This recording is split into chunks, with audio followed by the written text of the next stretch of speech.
IR అసలు ఎక్కడ ఎంత శాతం ఇస్తారని ఇంతవరకు ప్రకటించిన పరిస్థితే కనపడలేదు.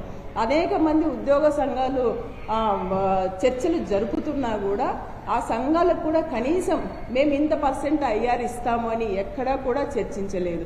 1/7/2023 నుంచి ఖచ్చితంగా ఐఆర్ ఇవ్వాలి, కానీ ఈ ప్రభుత్వం ఎక్కడా కూడా ఐఆర్ గురించి మాట్లాడే ప్రసక్తే లేదు.